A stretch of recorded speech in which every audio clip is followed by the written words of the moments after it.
We just did a week of meetings at Impact 11 that were just phenomenal. And and I think a lot of that has to do with how we start and end those meetings. Sales meetings for sure should start with not problem identification, but with recognition and celebration of what's going right.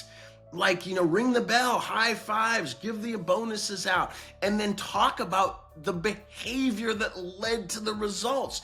Because while you're celebrating, you're training, you're instilling, you're modeling the right behavior.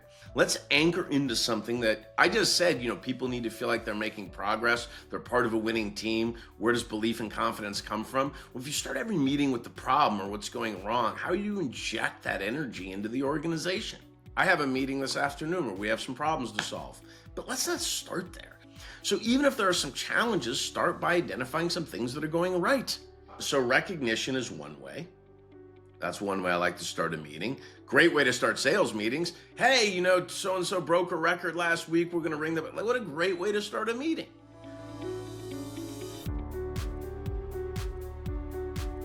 Second way I like to start a meeting is with a story about success. So oftentimes I like to feature clients or stories like, hey, we had this client, they had a big breakthrough, this happened.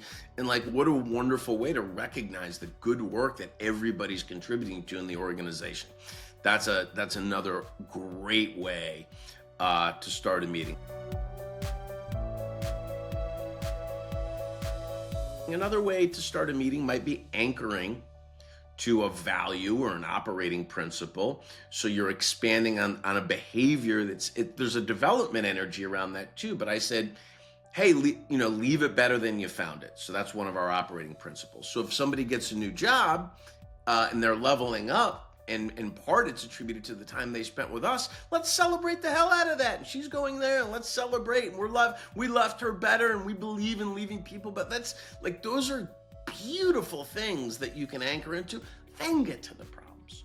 So those are my three favorite ways to start a meeting. My way to end a meeting, and this is how we end our events at Impact 11, usually like, hey, day one, it's like a standard close at Impact 11.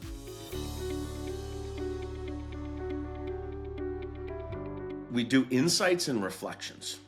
So insights, and these are just open shares, and they're short, but an insight is something we learned. So it's something that you retained, something that you're going to think about or go do. It's an insight. It's intellectual.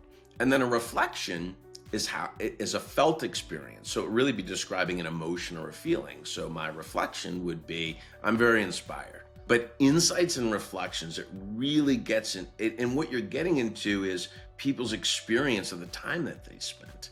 So that's a great way to close a meeting. That's one close.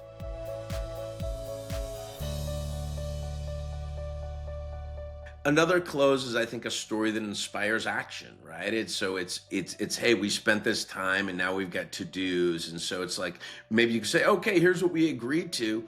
But if there's some way to bring that to a crescendo with sort of something that's inspiring or compelling or generates energy. When you look at how Satya Nadella from Microsoft talks about leadership, one, he talks about you got to model the right behavior. Two, he talks about you've got to generate energy.